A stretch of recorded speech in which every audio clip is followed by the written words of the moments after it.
Good morning. நாங்கள் இன்றைக்கு பார்க்குறது A-level பயாலஜியில் யூனிட் 2ட ஏனைய பாகங்கள். அடுத்தது நாங்கள் பார்க்குறது வந்து அகமுதல் சிறுவகை. இது வந்து உள்மென்சவ்வுகளின் வலையமைப்பாகும்.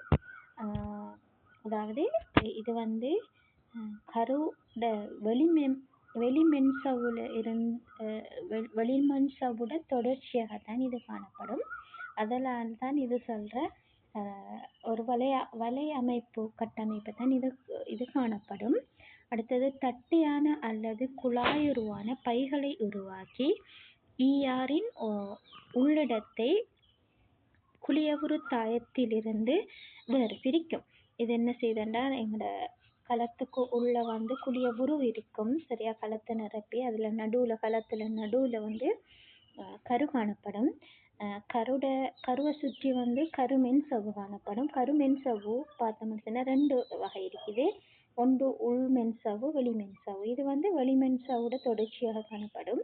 ஸோ இது என்ன செய்யுமாக இருந்தால் இந்த அகமுதலுறு சிறுவலை ஒரு இதில் கட்டமைப்பு எப்படின்னா தட்டையானதாக இருக்கும். அடுத்தது குழாயுருவான பை போன்று காணப்படும்.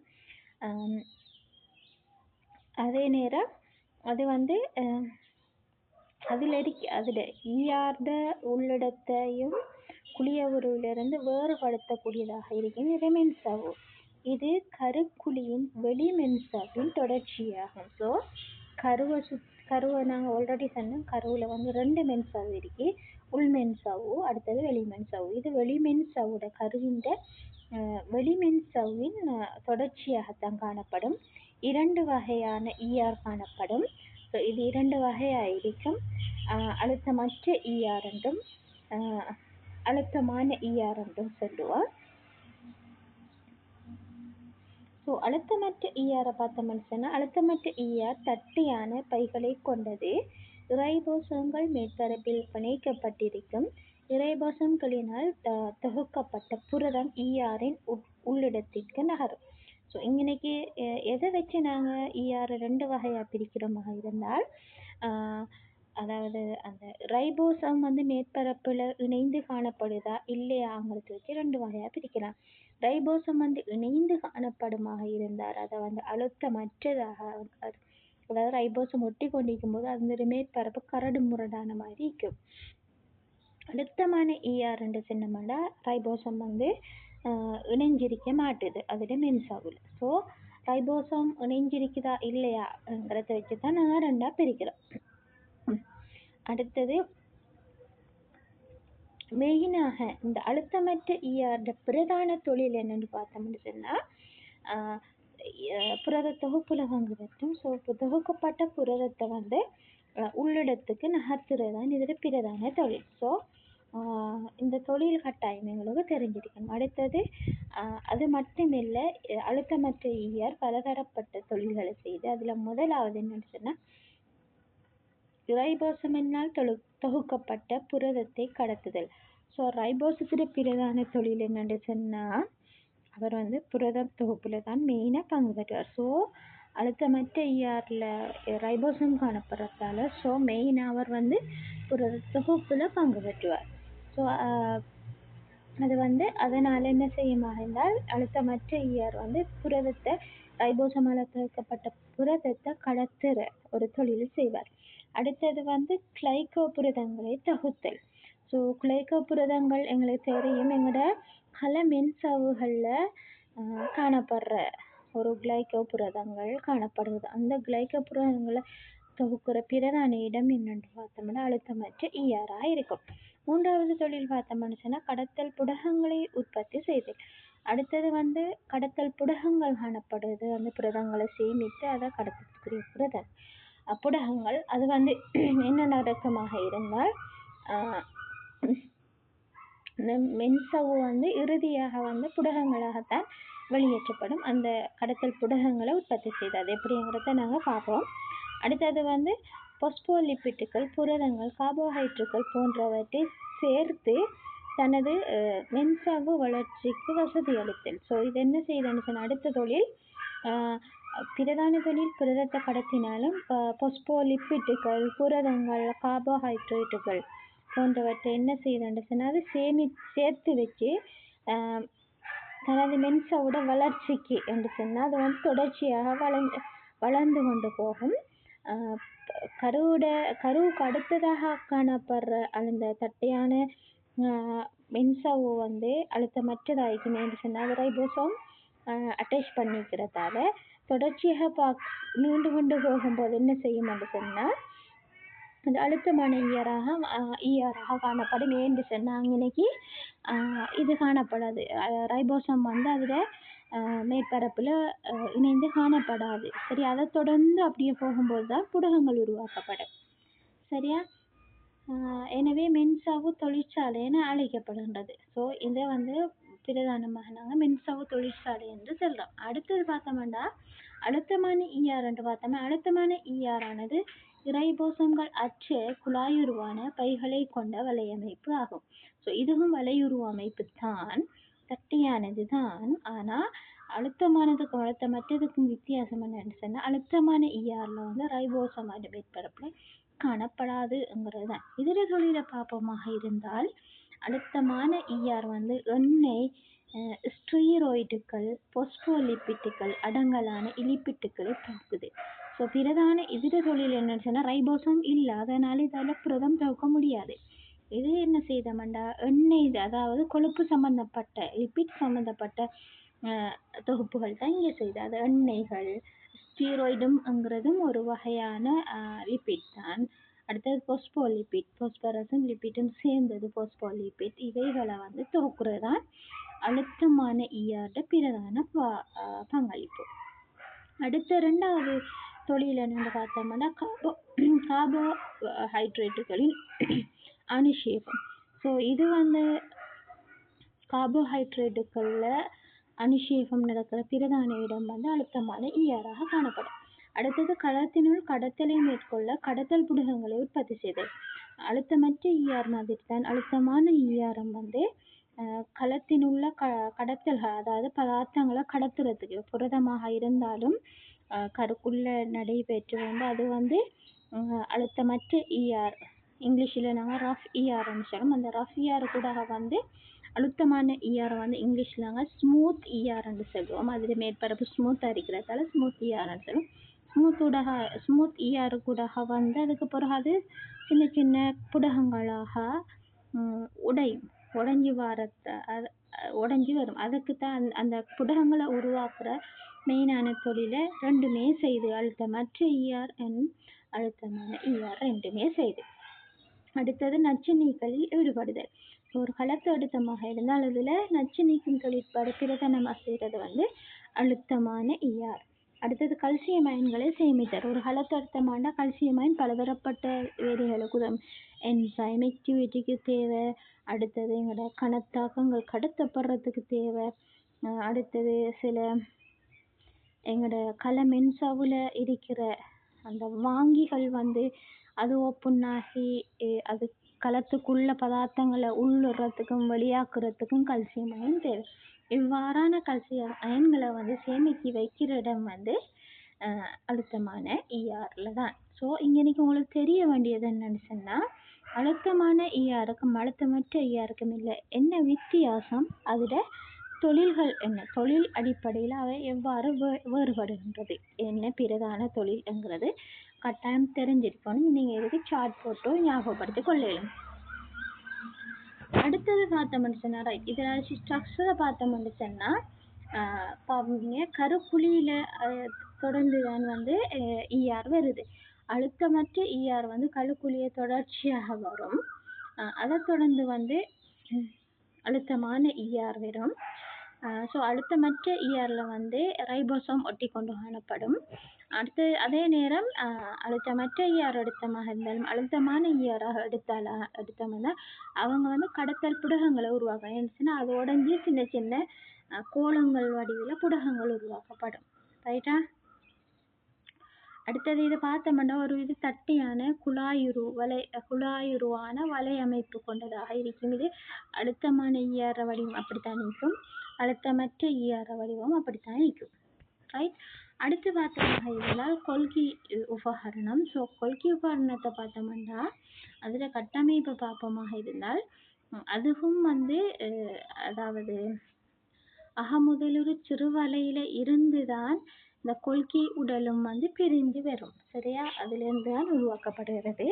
அதில் இருந்தும் அதாவது கொள்கை உபகரணத்தில் இருந்து கடத்தல் புடகங்கள் வந்து உருவாக இயலும். அடுத்தது வந்து அதுவும் வந்து ஒரு தொட்டி வடிவில் காணப்படும். அடுத்தது இதையும் பார்த்தோமா இருந்தால் இது மென்சவால சூழப்பட்டியும் இதுக்கும் உள்புறம் உள்ளிடம் வெளியிடம் என்று சொல்லி இருக்குது. உள்புறம் காணப்படுறது உள்ளிடமாக கணிக்கப்படும். ரைட்டா? அடுத்தது இதில் 2 ஃபேஸ் இருக்குது. சிஸ் ஃபேஸனும் டிரான்ஸ்ஃபேஸனும் இருக்குது. இது என்னங்கிறத நாங்கள் பார்ப்போம். கொள்கை உபகரணமானது தட்டையான பைகளை அல்லது தொட்டிகளை கொண்ட அடுக்குகளாகும். ஸோ இதில் கட்டமைப்பு எப்படிக்குமாண்டா பார்த்தோம்னா கொள்கை உபகரணத்தில் அது வந்து ஒரு தட்டையான பை போன்ற அமைப்பிலையும் அடுத்தது தொட்டி வடிவில் கொண்ட தொட்டி வடிவை கொண்ட ஒரு அடுக்குகள் காணப்படும். அது வந்து உள்பரப்பும் உள்மேற்பரப்பும் வெளிமேற்பரப்பும் முறையே சிஸ் ஃபேஸ் டிரான்ஸ்ஃபேஸ் என அழைக்கப்படலாம். ஸோ வெளியில் இருக்கிறத பார்த்தா நாங்கள் சிஸ் ஃபேஸ் என்று சொல்லியும் உள்ளுக்கு இருக்கிற ஃபேஸை வந்து நாங்கள் டிரான்ஸ்ஃபேஸ் என்று சொல்லுவோம். சிஸ் ஃபேஸ் இஆர் இடம் இருந்து புடகங்களை பெற்றுக்கொள்ள இஆரிற்கு அருகில் காணப்படும். ஸோ இதை சிஸ் ஃபேஸ் டிரான்ஸ்ஃபேஸ் என்று எப்படி பிரிக்கிறோம் என்று சொன்னால் அது பிரதான அம்சம் என்னன்னு சொன்னால் சிஸ் ஃபேஸ்டு என்னென்று சொன்னால் இஆர்டு அதாவது அகமுதலுறு சிறுவலை இருந்துதான் புடகங்களை பெற்றுக்கொள்ள இஆரிற்கு அருகில் காணப்படும். ஸோ இஆர்லேருந்து வார புடகங்களை பெற்றுக்கொள்றதுக்காக அது வந்து இஆருக்கு அருகில் காணப்படுறதால அது நாங்கள் சிஸ்ட் ஃபேஸ் என்று சொல்கிறோம். டிரான்ஸ்ஃபேஸ் வந்து உருவாகும் சுரப்பு புடகங்களை அரும்பி மறுபக்கம் பயணிக்கும். அது டிரான்ஸ்ஃபேஸ் என்று சொன்னால் அதில் இருந்த வார இதை எடுத்து இந்த இது ஒரு கொள்கை உடல் உபகரணத்தில் ஃபங்க்ஷன் பார்க்கக்குள்ள உங்களுக்கு தெரியும். அதிலிருந்து வார அந்த சுரப்பி புடகங்கள் தான் அதில் வந்து வரும். சரியா? அதாவது கொள்கை உபகரணத்தில் அதை வந்து ஒரு பக்கத்துலேருந்து அடுத்த பக்கத்துக்கு வந்து அனுப்புறதுல அது வந்து உதவி செய்யும். கொள்கை உபகரணமானது சுரப்பு களங்களில் ஏராளமாக காணப்படும். ஏன்னா பிரதானமாக சுரப்பு களங்களால் சுரக்கப்படுற சுரப்புகள் வந்து இந்த கொள்கை உடலுக்குள்ளே தான் சேமிக்கப்படும். ரைட்டா? இதில் தொழில பாபமாக இருந்தால் பதார்த்தங்களை சேமித்தல், பொது செய்தல், விநியோகித்தல். ஸோ பார்த்தோம்னு சொன்னால் நாங்கள் ஆல்ரெடி பார்த்தோம் அழுத்தமான ஈயாரும் அழுத்தமற்ற ஈயாரும் வந்து புடகங்களை உருவாக்கும். அதில் புரத தொகுப்புக்கானது மற்றும் பொஸ்போலிப்பிட்டுகள் நாங்கள் எல்லாம் பார்த்தோம். கார்போஹைட்ரேட்டுகள் எல்லாம் சேமித்து வைக்கிறோம். அப்போ தேவைப்படும் போது அது என்ன செய்யணும்னா ஈஆர்லேருந்து விடுவிச்சு தேவையான நேரம் விடுவிக்கப்படும். இப்போ இந்த உதவியை செய்கிறது யாருன்னா இந்த கொள்கை உபகரணம் தான். இஆர்ல இருந்து அவருக்குரிய புடகங்களை எடுப்பார். அது இதென்று சொன்னால் கொள்கை உடல்ல சிஸ்ட் ஃபேஸ் என்கிற ஃபேஸில் தான் அந்த புடகங்கள் எடுக்கப்பட்டு அது தனக்குள்ள எடுத்து அதுக்கு பிறகு அடுத்த பக்கத்துக்கு அது கடத்தும். ரைட்டா? செல்லுலோசு மற்றும் பெக்டின் போன்ற செல்லுலோசு அற்ற கலச்சுவர்களை உற்பத்தி செய்தல். அடுத்து அதே நேரம் கலச்சுவர்கள் கலச்சுவர் உருவாக்கத்துக்கு தேவையான செல்லுலோசு பெக்டின் என்பவற்றை வந்து இது உற்பத்தி செய்யும் பிரதான தொழிலாக இருக்குது. அடுத்தது வந்து லைசோசோம் உற்பத்தி செய்தல். ஸோ இந்த கொள்கை உபகரணங்கள் வந்து அதிலிருந்து உருவாகிற சின்ன சின்ன கோள வடிவமான புடகங்களை தான் நாங்கள் சொல்கிறது வந்து லைசோசோம் என்று சொல்லுவோம். ரைட்? அடுத்த லைசோசோம் என்னென்னு பார்த்தோம்னு சொன்னால் ஒற்றை மென்சவ்வால் சூழப்பட்ட புடகமாகும். ரைட்? மற்ற ஏனைய இதுகள்லேருந்து பார்த்தோம்னா இது ஏன் வித்தியாசப்படுதுன்ற இது வந்து ஒற்றை புடகங்களால் சூழப்பட்டு இது கட்டாயம் எம்சிக்யூவில் கேட்குற ஒரு பாயிண்ட்ஸ். இது கட்டாயம் தெரிஞ்சிருக்கும். சமீபாட்டு செயற்பாட்டில் பங்கெடுக்கும். ஸோ இதுதான் லைசோசோம் எடுத்தோம்னா அவர் தான் நாங்கள் சாப்பிட்ற சாப்பாடு இல்லாட்டி எங்களோட ஒரு களத்துக்குள்ளே போகிற பிற பொருள் எதிரிகள் எவர் போனாலும் அங்கனைக்கு அவரை சமீபாடு அடைய செய்து அவரால் ஏற்படுற தீங்கு ஏற்படாமல் பாதுகாக்கிறது வந்து இந்த லைசோசோம் தான். ரைட். சமிபாட்டு செயற்பாட்டில் பங்கெடுக்கும். இதை நீர் பகுப்பு நொதியங்களை கொண்டுள்ளது. இதுக்குள்ள பிரதானமாக காணப்படுறது என்னன்னு சொன்னா நொதியங்கள் காணப்படும். அதுவும் பிரதானமாக நீர் பகுப்பு செய்கிற நொதியங்கள் காணப்படும். இந்நொதியங்கள் கார்போஹைட்ரேட்டு, புரதங்கள், லிப்பிட்டுகள், நியூக்ளிக் அமிலங்கள் போன்றவற்றை உடைக்கப்படுதலை ஊக்குவிக்கும். ஸோ இந்த நீர்ப்பகுப்பு நொதியங்கள் என்ன செய்யுமாக இருந்தால் காணப்படுற கார்போஹைட்ரேட், புரதங்கள், லிப்பிட்டுகள், நியூக்ளிக் அமிலங்கள் போன்றவற்றை உடைச்சி சிறுமூலக்கூறுகளாக, இதெல்லாம் மாமூலக்கூறுகள், பெருமூலக்கூறுகள் என்று சொல்லுவோம். அதை அதாவது சிம்பிள் வடிவத்துக்கு மாற்றத்துக்கு எளிய வடிவுக்கு மாற்றுறதுக்கு இந்த லைசோசோமில் இருக்கிற இந்த நீர்ப்பகுப்பு நொதியங்கள் பிரதான பங்கு வகிக்குது. ரைட். இதில் பிரதான தொழில் என்னென்று பார்த்தோம்னா தின்குழிய செயற்பாட்டின் மூலம் பெறப்பட்ட உணவு துணிக்கைகளை சமிபாடடைய செய்தல். ஸோ ஒரு தனிக்கலமாக எடுத்தமாக இருந்தால் எங்களோட கலங்கள் எடுத்தமாக இருந்தால் அது தின்குழிய செயற்பாட்டின் மூலம் உணவு துணிக்கைகளை எடுத்துக்கொள்ளும். அது உள்ளுக்கு வந்தது பிறகு களத்துக்கு உள்ளே வந்ததுக்கு பிறகு அது சமிபாடு அடைஞ்சு எங்களுக்கு தேவையான போஷணையை நாங்கள் எடுத்துக்கொள்ளும். அதில் பிரதான பங்கு வகிக்கிறது இந்த லைசோசோமில் இருக்கிற இந்த நீர்ப்பகுப்பு நொதியங்கள் அதுக்கு மேலே தொழிற்பட்டு அதிலிருந்து எங்களுக்கு தேவையான போஷணை மூலக்கூறுகளை பெற்றுக்கொள்ள முடியும். அடுத்தது புறக்குழியமாதல் மூலம் மீதமான பதார்த்தங்களை களத்திற்கு வெளியே கடத்துதல். இப்போ நாங்கள் உள்ளுக்கு உணவு மூலக்கூறு எடுத்தமாக இருந்தால் இந்த நீர்ப்பகுப்பு நொதியங்களால் அது உடைக்கப்பட்டு தனக்கு தேவையான எளிய மூலக்கூறுகளை எடுத்துட்டு மீதியாக இருக்கிற கழிவுகளை இப்போ அது களத்திலிருந்து வெளியேற்றணும். அதுக்கு நாங்கள் புறக்குழியமாதல் என்று சொல்லுவோம். அந்த புறக்குழியமாதல் செயற்பாடையும் இவர் தான் செய்கிறார். ரைட். அடுத்தது மேலும் பயன்படுத்தப்பட முடியாத புன்னங்கங்களை சமிபாடடைய செய்தல். ஸோ ஒவ்வொரு புன்னங்கங்களை எடுத்தமாக இருந்தால் அவர் ஒவ்வொன்றுக்கும் ஒரு ஆயுள் காலம் இருக்கும். அந்த ஆயுள் காலம் முடிஞ்சால் அது ஆட்டோமேட்டிக்காக இறக்கணும். இறந்து அது புதிய களம் புதிய புன்னங்கங்களை உருவாக்குறோம். இதான் இயற்கை நியதி. ஸோ இப்போ ஒரு புன்னங்கங்களை எடுத்தமாக இருந்தால் அது அது ஆயுள் காலம் முடிஞ்சால் அது அழிக்கப்படணும். அந்த பிரதான தொழிலை செய்கிறதும் இந்த லைசோசோம் தான். அதில் இருக்கிற நீர் பகுப்பு என்சைம் நொதியம் இந்த புன்னங்கங்களில் தாக்கி மேலே தொழிற்பட்டு அது தனக்கு அதையும் சமிபாடு அடைய செய்து அதில் தனக்கு தேவையான எளிய மூலக்கூறுகளை பெற்றுக்கொண்டு அதில் வார மிகுதியான கழிவை களத்திலிருந்து வெளியேற்றும். ரைட். அடுத்தது கள இறப்பை ஏற்படுத்தும் தன்னழிவு. ஸோ இது பிரதான தொழில் ஒரு களத்துக்கும் புன்னங்கங்கள் மாதிரி தான் களத்துக்கும் ஒரு குறிப்பிட்ட ஆயுள் காலம் இருக்கு. அந்த ஆயுள் காலம் முடிஞ்சதுக்கு பிறகு அது இறக்கணும். இறந்த உடனே அது புதிய களங்களால் மீள நிரப்பப்படும். ஸோ இந்த களம் தனது ஆயுள் காலத்தை முடிக்கும் போது ஒரு களமும் அது அழிக்கப்படணும். முற்றாக அழிக்கப்படுறதுக்கு பிரதானமாக உதவி செய்கிறது இந்த லைசோசோம், அதில் இருக்கிற நீர்ப்பகுப்பு என்சைம். ரைட்.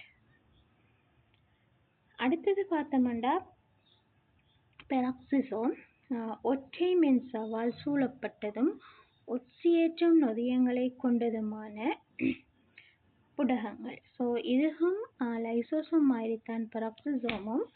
இதுவும் ஒற்றை மென்சவ்வால். அப்போ இதுவரைக்கும் நாங்கள் பார்த்ததுல 2 புன்னங்கங்கள் ஒற்றை மென்சவ்வால் சூழப்பட்டிக்கு lysosome and peroxisome. Right.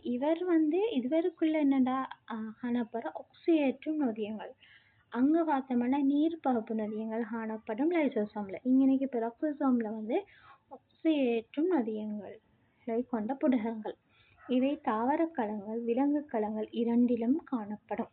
So peroxisome எடுத்தோம்னா தாவர களங்களையும் காணப்படுது, விலங்கு களங்களையும் காணப்படுது. இதிலும் நொதியங்கள் H2O2 உடைப்பை ஊக்குவிக்கும். இந்த பெராக்சிசோம் என்கிற இது புடகம் ஒக்சியேற்றும் நொதியங்களை கொண்டிருக்கு. இதோட பிரதானமான தொழில், இதுக்குள்ள காணப்படுற நொதியங்களில் பிரதான தொழில் என்னன்னு சொன்னால் H2O2 உடைத்து அதை H2O ஆகவும் நீர் மூலக்கூறுகளாகவும் ஆக்சிஜனாகவும் அது வந்து உடைக்கிறதுக்கு ஊக்குவிக்கும். இதர தொழிலை பார்ப்போமாக இருந்தால் பர ஆக்சைடுகளின் நச்சு நீக்கல். பர ஆக்சைடுங்கிற பெராக்சைடு H2O2 செல்லும். இந்த H2O2ங்கிறது வந்து எங்களோட கலங்களுக்கும் எங்களோட உடங்களுக்கு இது நச்சுத்தன்மையானது. ஸோ இது வந்து ஒரு என்னென்னு சொன்னது மிச்சம் குறைவான அளவுல மைக்ரோகிராம் நானோகிராமில் தான் எங்களோட உடம்புல காணப்படும். அதை விட கொஞ்சம் கூட போகல என்ன நடக்கும்னா அது எங்களோட உடம்புக்கு வந்து நச்சுத்தன்மையானது. ஸோ அதை இமீடியட்டாக பகுப்பாய்வு செய்யணும். H2O2 நீர் மூலக்கூறு ஆக்சிஜன் மூலக்கூறுகளாக பிரிக்கப்படணும். ஸோ இந்த தொழிலை செய்கிறவர் வந்து பெராக்சிசம்ங்கிற இந்த ஒற்றைமென்சுவால் சூழப்பட்ட பெராக்சிசம்ங்கிற புடகம் தான். ரைட். ஸோ அடுத்தது தாவர கலங்களில் ஒளிச்சுவாசம் நடக்கிறதுல பிரதான பங்கு வகிக்கிறது வந்து இந்த பெராக்சிசோம். சிரத்தல் அடைந்த பெராக்சிசோம் கிளையாக்சிசோம் என அழைக்கப்படும். ஸோ சில இது பார்த்தோம்னு சொன்னால் சில சிறப்பியல்பு அடைந்த பெராக்சிசோமுக்கு நாங்கள் சொல்ல கிளையாக்சிசோம் என்று சொல்லும். இவை தாவரங்களில் உள்ள கொழுப்பை சேமிக்கும் இழையங்களில் காணப்படும். ஸோ தாவரங்களை பார்த்தமாக இருந்தால் அவங்க வந்து தாவரத்தில் கொழுப்பை சேமிக்கிற இழையங்களில் வந்து இந்த கிளையாக்சிசோம்ங்கிற ஒரு அமைப்பு காணப்படும். அது வந்து பெராக்சிசோமோட சிரத்தலைந்த ஒரு பகுதி தான். அது வந்து கிளையாக்சிசோம் சொல்லும். கிளையாக்சிசோம் கொழுப்பு அமிலங்களை வெள்ளமாக மாற்றும்.